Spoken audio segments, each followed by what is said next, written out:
Alrighty. So first of all, I just want to say that all the scoreline in this board and also the next board is absolutely correct. There's nothing that is a trick or a fool about some of these scoreline that I put. This is exact scoreline that happened in terms of these games, and I also decided to wear probably the ugliest jersey that I have in my collection, which is this Vancouver Whitecaps jersey that is basically started to really worn out. And what it originally was a nice looking jersey, it's kind of a bit of an ugly jersey because we know what day today is. But with that being said, let us actually begin talking about the first game, which is the Houston Dynamo versus the San Jose Earthquakes. And also, I'm not kidding you, but I knew the Quakes were going to not only lose this game, but I knew they lost after just 1 minute play in this one. And you're thinking, how do I think the Quakes lost after 1 minute in this game? Well, they score first. So in the first minute, Bruno Wilson would score from Espinoza 55 seconds in to give the Quakes a 1-0 lead. I mean, it was a nice, decent set piece goal there from the Quakes. As a beautiful cross there from Espinoza, and Wilson was there to met it on the header. And the Quakes, I will also give them the fact that they have definitely done much better this season, especially on the set piece. But like I said, this is when I knew they were going to lose because, as what we have seen, at least in the first couple of games on the road, whenever the Quakes score first, and especially scoring inside the first 15 minutes of the game, yeah, they're basically going to lose this game, aren't they? But that also was the only shot for the first 15 minutes of this game, as there wasn't really much that happened besides the early goal. That was about to change, though, because Yarbrough would deny an alley-oop, but it actually recycled, and alley-oop had another chance there, and even a bigger chance from point-blank range, but he was robbed by Yarbrough there. Espinoza then hits it right to Clark in the 23rd minute. Little do we know that that would actually be the last shot that the Quakes would get in this game. Because in the 25th minute, Fiera would go on his bike, but he missed high there before Dorsey would miss wide from close range in the 27th minute. And then in the 31st minute, this is when the Lucci bunker ball had a bit of an excuse because a red card was shown to Preston Judd, and that the Quakes were down to 10 men for the remaining of the game, and it was just a really stupid red card for Preston Judd to do. I mean, I've seen this before where when players, for inexplicably reason, decided to elbow another player off the ball. I mean, in the day of VAR, or in the age of VAR, you're not going to get away with that, unlike before the age of VAR. So, yeah, it was no surprise that they go to VAR to see whether or not if Judd intentionally swing his arm and basically hit Savichenko there. It was considered violent conduct. So yeah, the Quakes were down to 10 men, and like I said, this pretty much gave Luchi Gonzalez a perfect excuse to decide to roll out bunker ball for the remaining of the game because yeah, that's just when I thought, oh boy. Get ready for Lucci Bunker Ball special because, yeah, they basically decided to do nothing for the rest of the game and just defend and pray that they can walk out with a 1-0 victory. And as I said before, spoiler alert, that didn't happen. In the 36th minute, Silver would hit one right to Yarbrough before Sevchenko hits it right to Yarbrough. Though I said that it didn't happen, but William Yarbrough definitely tried his best to prevent the narrative continue for the Quakes, at least in the early season. But we do head to halftime, 1-0 in favor of the Quakes in the second half. Unsurprisingly, Houston had all the possession. They pretty much control the game while the Quakes still go in the Lucci bunker ball special. Yarbrough would then deny Smith from close range before Aliu would hit one right to Yarbrough. Mikhail then missed wide from long range. There was a shout for a handball for the Dynamo, not given, but you just kind of had a sense that even though as the time winds down, you're thinking that maybe the Quakes can actually pull it off and maybe they actually can prove me wrong. Remember, this is the San Jose Earthquakes. They never prove me wrong, and I just think that even though they were dodging bullet left and right, you just kind of had a feeling that it was a matter of time before the Dynamo equalized, and lo and behold, it happened in the first minute. Seba Ferreira would score from Michael to tie the game up at one apiece. Seba Ferreira, of course, started to start games for the Dynamo game. It seems like maybe him and his relationship with Ben Olsen is a little bit better because it seems like he was in the doghouse for Ben Olsen for a while, and that's why he hasn't been playing. And I would also say that he's probably very fortunate that he scored this goal too, because it took a deflection and Yarbrough had no chance in terms of making that save. And then 4 minutes later, another predictable event happen as Franco Escobar would score here in the 85th minute to make it 2-1 in favor of the Dynamo. Yeah, saw that one from a Texas mile way. And I also would say that I feel bad for Yarbrough here because he made an incredible save originally, and Escobar, he had a lot to do in terms of trying to rifle that in the near post, and he did an excellent job in terms of that, rifle that into the top bar where, Yarbrough, he had no chance in terms of saving that too. And then to add the icing on the cake of another blown lead performance and another frustrating Quakes road performance, Jackson Yo would get his second yellow card of the game. So Quakes basically finished the game with only nine men, and in the end, it's another loss, another blown lead on the road. This is the third straight game that the Quakes took the lead early on the road, only for them to lose 2-1 at the end of the game. As the shots in this game also just kind of tells you the story. 16 shots compared to just two that the Quakes had. Yeah, the Quakes basically stopped attacking and decided to come up off their shell after the 23rd minute. 8 shots on goal compared to two that the Quakes had. No shots that was off target for the three that the Dynamo has. 5 shots that was blocked for the none that the Quakes had. And possession wise, 75% possession compared to the 25% possession that the Quakes has in this game. And I also would like to say that I hope every Quakes player would apologize to William Yarbrough and definitely buy him some dinner after this game because I really felt bad for William Yarbrough in this one. He was completely hung out to dry in this game because, again, even though the Quakes were bunkering, talked about before, they just don't have the defensive structure to play that bunker ball. And, William Yarbrough, how many times that he was kind of doing his Daniel impression, they're trying to bail this team out. And again, predictably, that of course didn't quite work. And again, this has been the story for the Quakes, and I'm not even mad about this too because you can't be mad at something that you saw coming. I mean, you can maybe do that meme where it says our expectation is low, but holy fuck. But I'm not even mad about it because this is the way that the San Jose Earthquakes is going to be. I can't take this team serious if this is going to be the way that they play on the road, and I'm pretty sure Quakes fans know it too. Quakes fans probably can't take this team serious if this is kind of the way that things is going, and also not to mention if John Fisher is still the owner of this team. That being said, moving on in terms of the next match is Nashville and Columbus. So it turns out that Columbus, they did kind of go with a bit of a strong squad, though they didn't have Cucho in this game, and it's not because Wilfred Nancy was resting him. It feels like Cucho kind of got a bit of a dust up with Wilfred Nancy after he was subbed off in the last game. He was not happy that he was subbed off in the last game. And if there's one thing you know about Wilfred Nancy, besides being a great technician and also the fa- the owner of the same Nazi ball that we've seen. But also he's not going to take any player that would disrespect him and also go above the team. So it seems like they didn't mention it, but we probably know that Kucho probably got benched in this game because of his action that he did in the last game. But in some way, it's kind of a good thing because Columbus they definitely want to maybe rest some guys heading into that big clash that they had against Tigres in the quarterfinal in the first leg in just a couple of days. But in the first half, and again, despite they did not had Cucho in this game, they were still able to get a draw against Nashville in this one. But the first shot of the game, see Morris puts it over from long range before Schulte denied Surridge from close range, as that was Nashville first shot of the game. Mayer then hits it wide off the corner, and I thought it was been a positive start for both of these teams looking for the early lead. And that happened in the 17th minute. It happened to the road team as Zizwatsky would score from Rossi to make it 1-0 in favor of Columbus. That came off of corner, so you know what that means.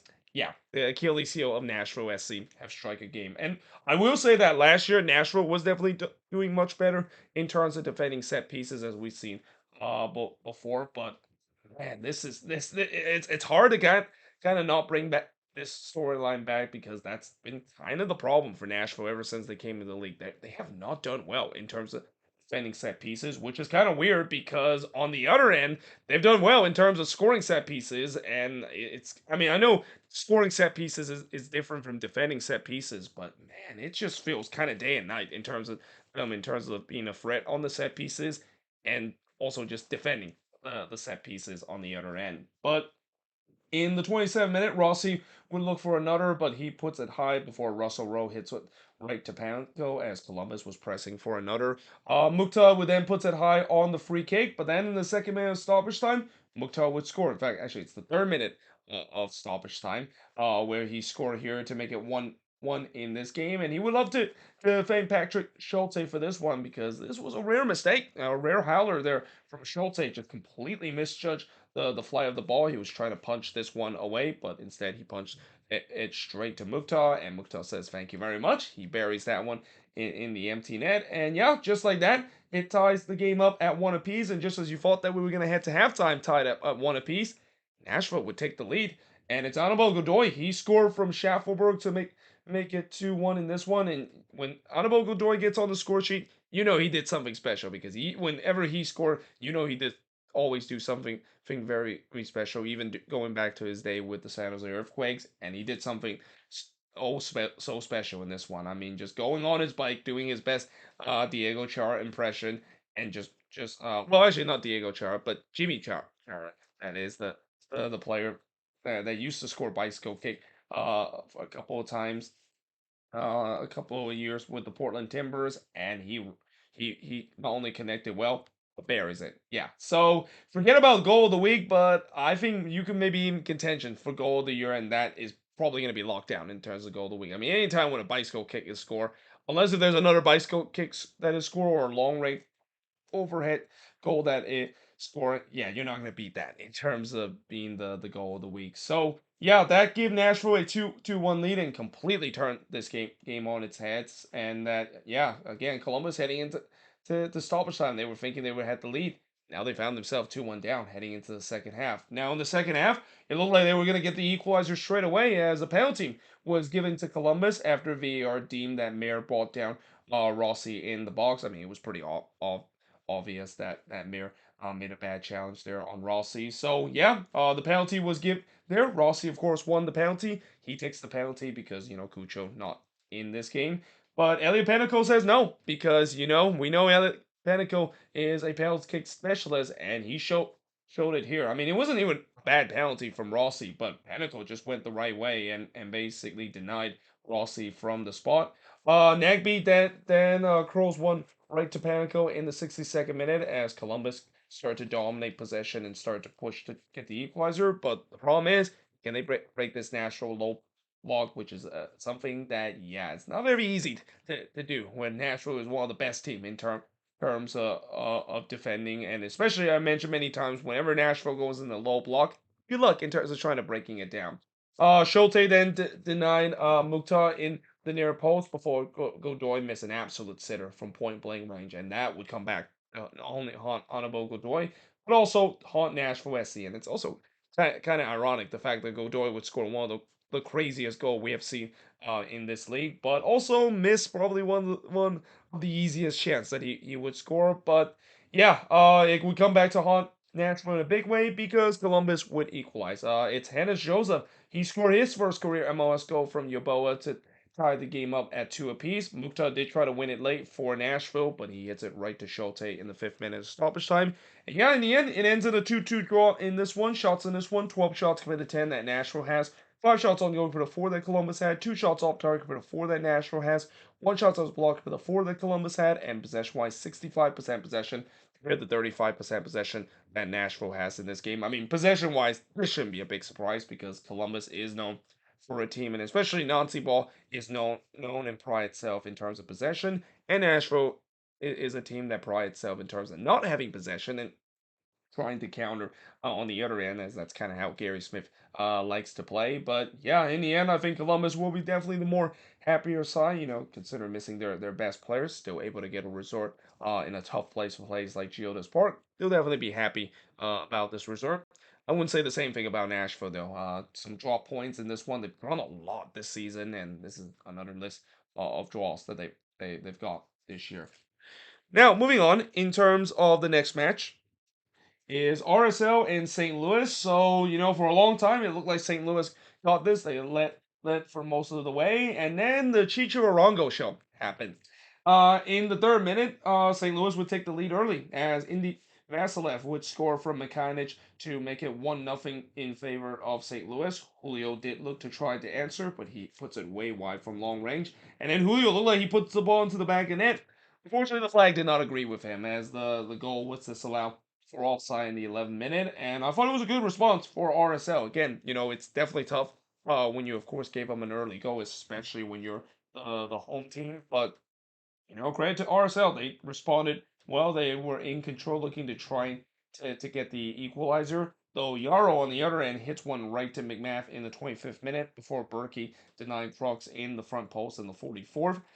Crooks had another chance in the first minute stoppage time, but he took his shot took a deflection and it goes wide as RSL was late to try to get the equalizer. But we do head to halftime with the road team St. Louis getting a 1-0 lead. In the second half, not much really happened in the beginning of the second half, which always favors the road team. Klaus did had a chance to make it 2-0, but he puts it high after a lightning counter attack from St. Louis. And up to this point, I think that's kind of what St. Louis was going to do. They're going to try to maybe hit RSL on the break and try to maybe defend a little bit. It didn't quite work though, because in the 70th minute, as I mentioned, this is when the Chicho Arango show started. And it started here with him scoring from Caternas to tie the game up at one apiece. Pompeo did look to respond, but he puts it right to McMath. And then in the 80th minute, a penalty was given to RSL after Parker handballed this one in the box, which allowed Chicho Arango to steps up to take the penalty. Chicho Arango doesn't miss, and he doesn't in this case. He buries it to make it 2-1 in favor of RSL. And then Chicho looked to try to get a hat trick, but he was denied by Berkey in the 88th minute.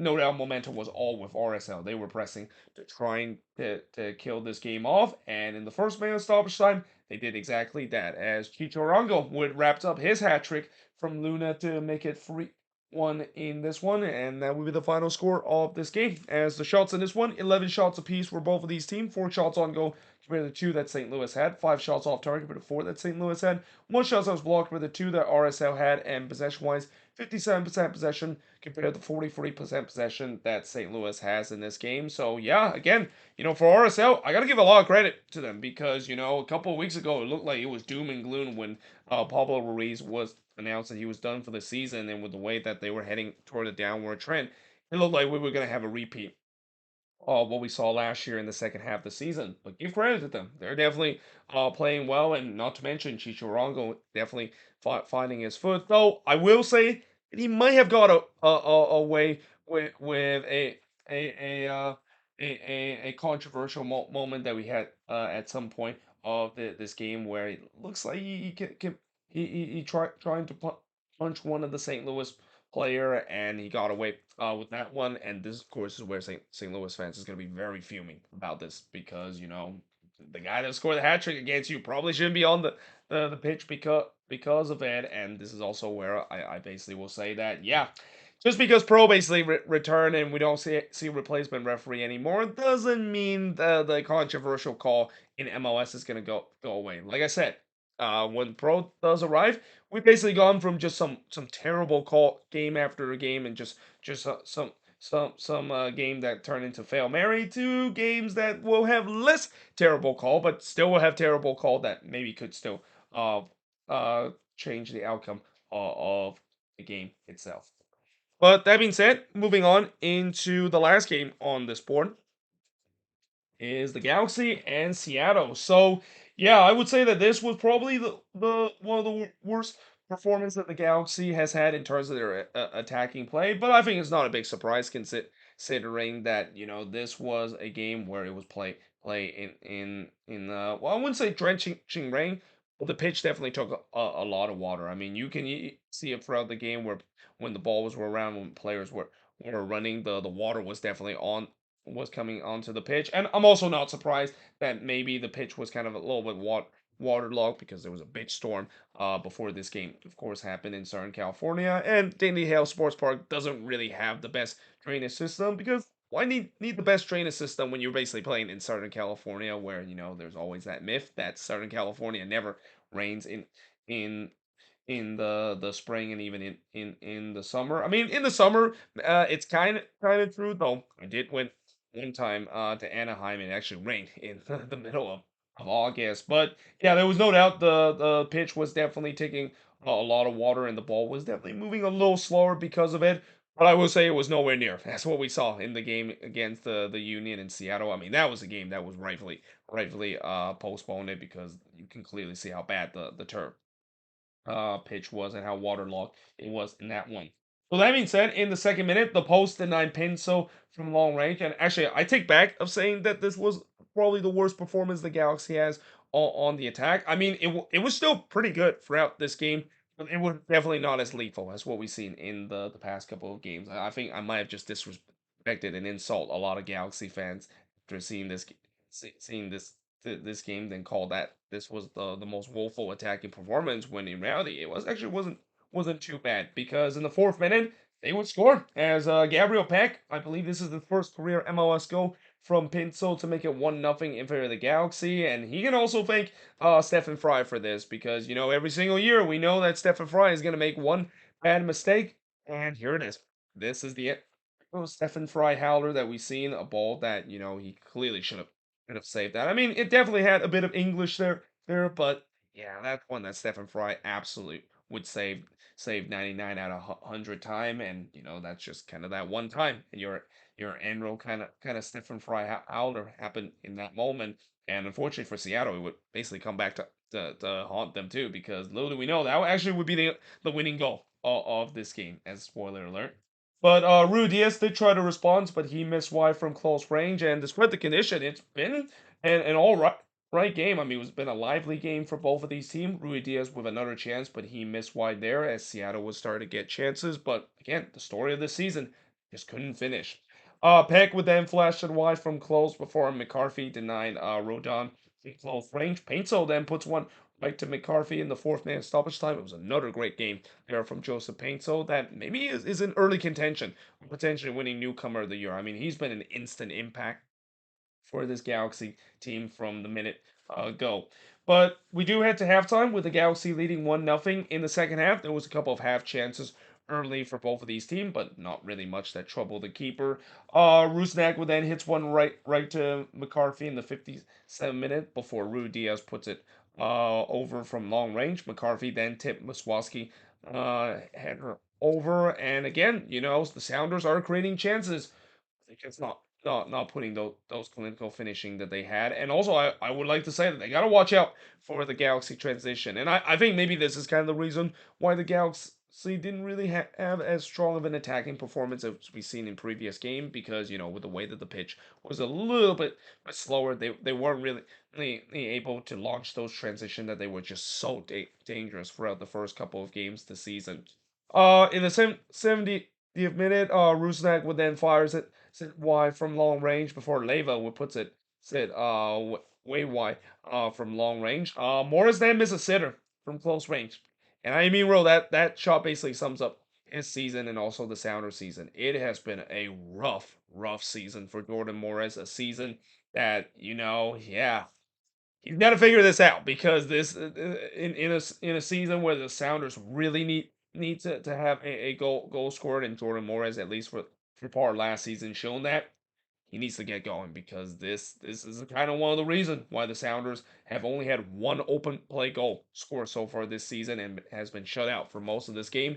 And this game is no different, as they got shut out in this 1-0 victory the Galaxy had against Seattle. And the shots in this one, 9 shots compared to 17 that Seattle has. So Seattle definitely double up the shot, but the story basically tells on the shots on goal. Only 3 of them was on target compared to just 2 that the Galaxy had. 8 shots off target with 2 that the Galaxy had. 4 shots that was blocked compared to 5 that Seattle has. And possession-wise, 53% possession compared to 47% possession the Galaxy has in this game. And as for the Galaxy, this win means that they're now at the top of the Western Conference. I don't remember the last time the Galaxy was at the top of the Western Conference in the past couple of years. This must be the first time that they've been at the top in a very long time. This has been probably the most fun Galaxy team that I've watched probably since when Zlatan and Christian Pavone was on the team. I mean, that was also a pretty fun team to watch, but nevertheless, this team is also very fun to watch as well, and I think it's not a big surprise because again, all these signings that they had this off season has really improved this team to a point where yeah, maybe the Galaxy are truly back. Maybe they're back to being the best and being that team that about a decade ago this was the team that everybody feared because this was the juggernaut in the Western Conference for a very long time. With that being said, I am now going to change boards and look at the last two games to finish off the review of match week number 6. All right, so last two game, and this actually is the last game of the busy Saturday action between Vancouver and the Portland Timbers that we're going to review from match week number 6. And I gotta say, the Whitecaps almost blow it again in this one. They had a 2-0 lead in this game, and for the most part, they were dominating in this one against the Timbers, and then they basically let it slip and are probably very fortunate that their former goalkeeper kind of came to their rescue and make sure they get all 3 points in this one. Now, early on in the first half, they waste no time to get the opening goal, the Vancouver Whitecaps. I mean, that was kind of something we saw a lot last season. The Whitecaps always get to a strong start in the opening couple of minutes, and this game was no different. Just 2 minutes into this game, Ryan Gaul would score from Ahmed to make it 1-0 in favor of the Whitecaps. In fact, 9 minutes in, Gaul would struck the post, and it actually came very close to basically struck the post and bounced it past the line and counts as a goal. In fact, this one, as it struck the post, it bounced right on the line of goal. I mean, it looked like for a second that of course maybe crossed the line, but on the replay it was pretty clear that it did not cross the line. And then then in the 10th minute, Crepeau would rob goal again. I mean, Ryan Gaul could have easily had a hat trick just 10 minutes into this game. And on the second effort, Vite actually had a chance to make it 2-0, but he blasted over the bar as the Whitecaps just shot out of the cannon. I mean, they were definitely the much better side, and they were pressing hard to get the second goal. So the first shot for the Timbers did see Evander hits it right to Takaoka, but then in the 29th minute, Vancouver would make it 2-0 as Fafa Pico would score here from Kamal Miller to make it 2-0 in favor of the Whitecaps. And before you're thinking, Kamal Miller, did you make a mistake? In the notes again? No, because I actually decided to give the assist to Kamal Miller here too, even though he doesn't play for the Vancouver Whitecaps. Because yeah, Kamal Miller, I mean that was a nice flick that he has when the ball was coming in to Fafa Pico. Problem is, he doesn't play for the Vancouver for Whitecaps. So yeah, that was a bit of a mistake there from Kamal Miller. But nevertheless, I mean, it was a nice flick, but just to the wrong player in this moment. But yeah, that made it 2-0 in favor of the Whitecaps. By the way, Kamal Miller, he had a very polarizing kind of game where on one end he was pretty good on the attacking end, but on the other he had a pretty bad game on the defensive end. And knowing that he's a defender, yeah, that's not really a good thing to have when you're having an okay game on the attacking end, but just having an absolute stinker at the back.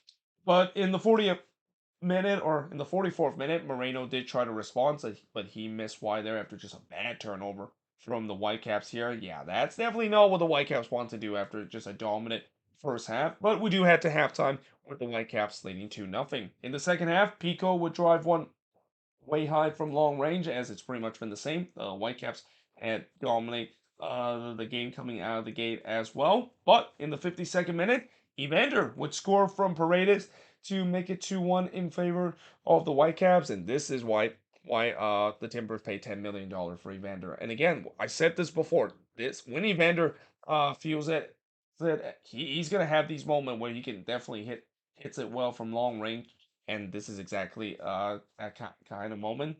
Got one back for the Timbers and get themselves right back into this game. And then in the 67th minute, Takaoka would deny Moreno from close range, but on the other end, Vite missed wide from close before Kubas just puts it high from about 40 yards out, there and less. I mean, yeah, that was not only an ambitious effort from Andre Kubas, but you could argue if that one went in.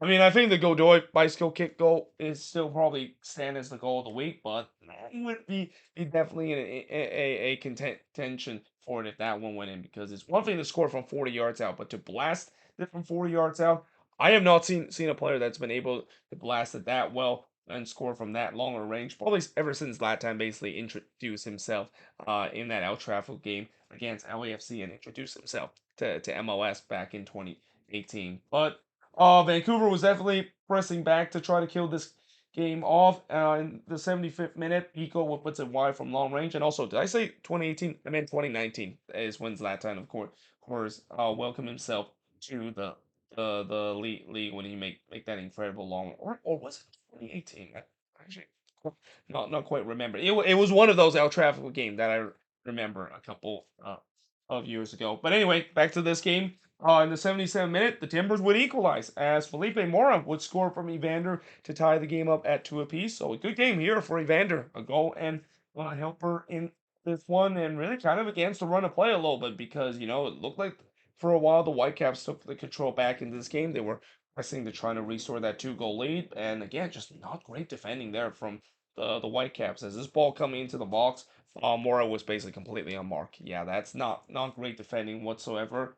And just like that, for the second week in a row, Whitecaps blew it in the second half, and you're thinking maybe now the momentum should be with the Timbers, right? Well, Blackman did look to respond, but he missed wide from close range. And then in the 87th minute, Vancouver takes the lead back as Raposo would score here to make it 3-2. Remember how earlier I said that Maxime Crepeau must feel bad that his team blow a lead, so he wanted to make up for it and basically the lead right back to them. And yeah, this is of course that moment. Yeah, as Crapo definitely looked like he still loved Vancouver, despite they didn't really quite end it in a good term.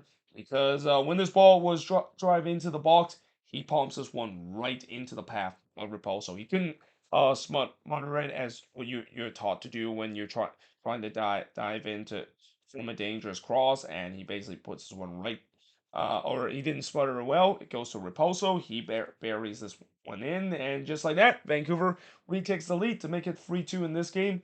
Miller then hits it just wide from close range in the first minute of stoppage time, as Portland was definitely pressing late to trying to get the equalizer. Vancouver was definitely holding on for dear life a little bit late in this game. But in the end, the Whitecaps does hold on and win 3-2 in this one. They bounce back after a disappointing loss that they had at home in the last game. As the shots in this one, 13 shots with 11 that the Timbers had, 4 shots on goal for the 5 that Vancouver has, 6 shots off target with the 3 that the Timbers had, 4 shots off blocked for the 1 that Vancouver has, and possession-wise, 57% possession compared to the 43% possession that Vancouver has in this one. And well, I'm pretty sure Vanni Sartini is happy the fact that his team able to get a bounce back win. I'm pretty sure he's not happy the fact that the second game in a row where the Whitecaps gave up two goals to blow a lead and blow a game that they were well in control. But for the Portland Timbers, yeah, remember that good start that they had in the beginning of the season? Yeah, it's been rough. Four straight loss ever since they start the season 2-1 and all. Now moving on in the next match, and in the last match of match week number 6 is Atlanta versus the Chicago Fire, and this was just kind of one of those games where not only was predictable that the team that was heavily favorites win in this one, but the quality basically shown as Atlanta just had too much quality against the Fire in this one. Though at least the Fire did get off to a bit of a good start as Haile Selassie fires it wide in the front post. It was a pretty good game there from Haile Selassie. He definitely had numerous chances to get a goal in this one. Obviously, it doesn't get on the score sheet because Chicago would end up getting shut out in this one. But definitely a positive start, at least for the Fire, looking for the opening goal. Brady would then deny Lobjanidze, but he did give up a rebound, and this one was pinball into the Atlanta or into the Chicago box for a bit, but Atlanta couldn't follow up. Amato would then puts it wide from long range before he puts it wide again from long range in the 16th minute. As Atlanta definitely have woke up, pressing to trying to get the opening goal. Silva would then had an overhead kick that missed way wide in the 22nd minute, so he was trying to do his best Anibal Godoy impression, but didn't quite work out there. Lobchenidze then hits it high on the doorstep of goal before Muyumba would miss wide from close range. It's been all Atlanta ever since the first 10 minutes, but the problem is, scoreline is still 0-0, and the question is, can they find that clinical finishing after putting so much pressure in front of Brady's net? Well, Silver did try to do so, but he hits it right to Brady before on the other end, Haile Selassie would hit one right to Guzan. But then on the other end, just a couple of seconds later, Yakamakis would score the opening goal from Atlanta. So again, with all in doubt and when Atlanta not being clinical in terms of finishing, why not rely on your Greek superstar number 9 as he scored here Yakimakis from Lobchenidze to make it 1-0 in favor of Atlanta United, and that would also be the scoreline heading into the second half. In the second half, Count Acosta would miss wide from long range as really not much happened in the opening 15 minutes of the second half. Pipers would struck the near post from long range in the 63rd minute, but then on the other end, and after making a triple substitution that Atlanta has, Jamal Tiari, one of the player that was part of the triple substitution, he scored. He scored here from Lennon to make it 2-0 in favor of Atlanta. And yeah, again, just came on a minute ago. Talk about making an instant impact coming off the bench. Haile Selassie did try to answer, but he puts it set high from long range. And then in the 83rd minute, things gets worse for Chicago as T-Run would get a straight red after just a bad challenge that he put on Edwin Mosquera. Brady would then deny Amada from close range, and then Tiari looked like he scored his second of the game, but the goal was disallowed for offside as no mercy was shown for Atlanta. They were pressing to try to get a third goal, but then in the 5th minute stoppage time, Tiari would get his second goal of the game and get Atlanta a third goal as he scored here to make it 3-0 for Atlanta. And Amada was very unlucky in this one. I mean, he struck the post here. Thiago Amada, another good game in this one, even though he didn't get on the score sheet or on the assist chart. Although this was the closest he got on this score sheet. It struck the post here. But when things are going right for you, yeah, this will happen. It falls right into the path of Jamal Terrari. He buries this one to make it 3-0 in favor of Atlanta, and that would be the final score of this game. As in the end, comfortable victory for Atlanta in this one. They pretty much dominate this game for most part of this one. Shots in this one, 21 shots committed, 11 that Chicago had, 7 shots on goal for the 3 that the Fire has, 4 shots off target for the 6 that Atlanta has, 6 shots that was blocked for the 4 that the Fire has, and possession-wise, 52% possession compared to the 48% possession that the Fire has. And again, when Atlanta is healthy and when they have a good starting 11, and especially when they're playing at home at Mercedes-Benz Stadium, yeah, they're back. They're a team that is going to be a threat for every single team that they play in the Eastern Conference, especially at home. Now the question is whether or not if they can do this more often on the road itself, because on the road it's a little bit more murky this season. There's no doubt this team have quality, and again, when they're on, this is a team that is definitely going to consider to be one of the better team in the Eastern Conference. But there we have it. That is pretty much it in terms of looking at all the game from match week number 6 and wrap up part 2 of all these games from match week number 6. If you enjoyed this video, make sure you leave a like and also make sure you guys comment below what do you think of some of these games. But yeah, hope you guys enjoyed this video. Like I said, hope you guys enjoy this video, and I of course will see you guys next time.